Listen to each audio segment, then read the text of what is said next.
Assalamualaikum warahmatullahi wabarakatuh. Selamat malam Bapak. Kami dari kelompok 9 yang beranggotakan saya sendiri, Gilang Herawan Salem. Saya Muhammad Rian Hidayat. Dan saya Raihan.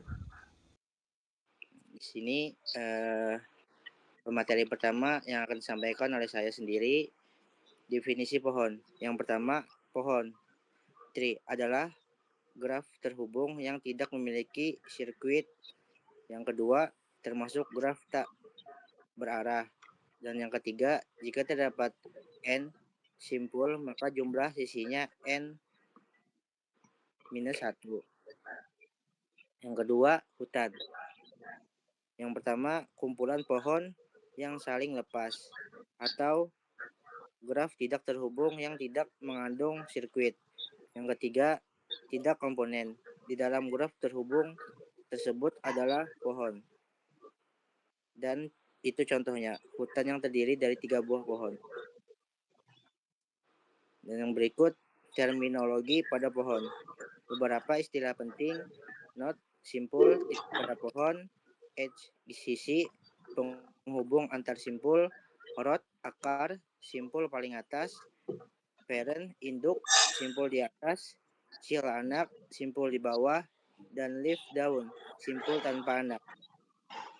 Pohon banyak digunakan dalam yang pertama, struktur data, yang kedua, jaringan komputer, yang ketiga, basis data, dan yang keempat, kecerdasan buatan. Sifat pohon. Sifat pohon yang pertama, misal G merupakan suatu graf dengan N buah simpul dan tepat N minus 1 buah sisi. Yang kedua, jika G tidak mempunyai sirkuit, maka G merupakan pohon. Yang ketiga, suatu pohon dengan N buah simpul mempunyai N minus 1 buah sisi. Yang keempat, setiap pasang simpul di dalam suatu pohon terhubung dengan lintasan tunggal.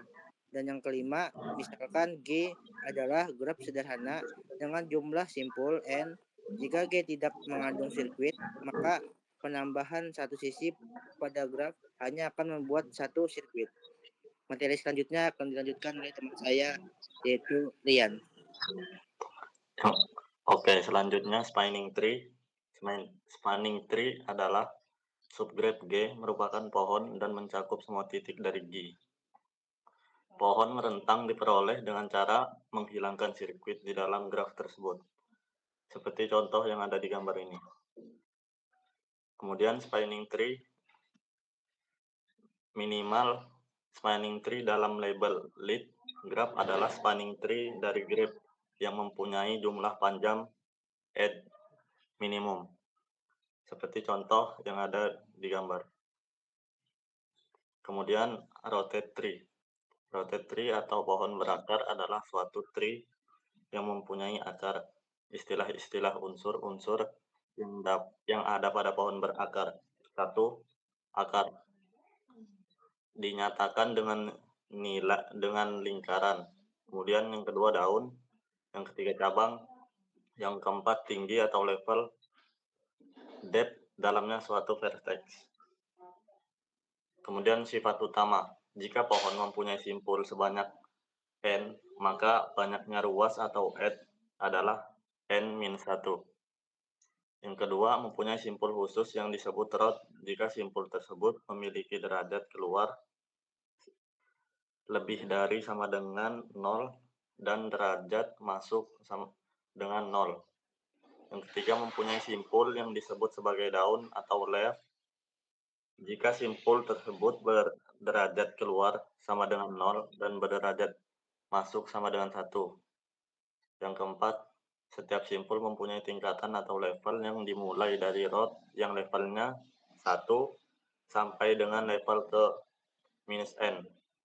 Pada daun paling bawah, simpul yang mempunyai level sama disebut bersaudara atau brother atau strabling. Yang kelima, pohon mempunyai ketinggian atau kedalaman atau height yang merupakan level tertinggi. Yang keenam, pohon mempunyai weight atau berat atau bobot yang banyaknya daun atau leaf pada pohon. Oke, selanjutnya akan disampaikan oleh Raihan. Baik, melanjutkan penjelasan sebelumnya, di sini saya akan menyampaikan sifat pohon yang ketujuh. Ada banyaknya simpul maksimum sampai level N adalah 2 dalam kurung N minus 1. Lalu 8, banyaknya simpul untuk setiap level itu adalah N sigma 2 dalam kurung I dikurang 1, lalu dalam kurung I dikurang 1. Lanjut, ada order rooted tree, atau pohon berurutan berakar adalah pohon berakar yang diberi label berurutan secara sistematis. Sistem itu disebut universal address system. Contoh, dengan memberi nomor urutan 0 pada akar, kemudian memberikan nomor atas N gugus pada setiap titik simpul yang berjarak N dari akar. Gambar pohon berurut berakar di samping disebut lexicographic order. Contohnya adalah gambar berikut ini. Lalu, untuk pernyataan aritmatika dalam kurung A min B dibagi C kali X tambah E dapat digambarkan dalam leksikografik seperti gambar berikut ini. A dikurang B dibagi dengan penjumlahan antara dalam kurung C dikali D lalu dijumlahkan dengan E. Baik, terima kasih atas perhatiannya. Sekian presentasi dari kami, kelompok 9. Akhir kalam, wassalamualaikum warahmatullahi wabarakatuh.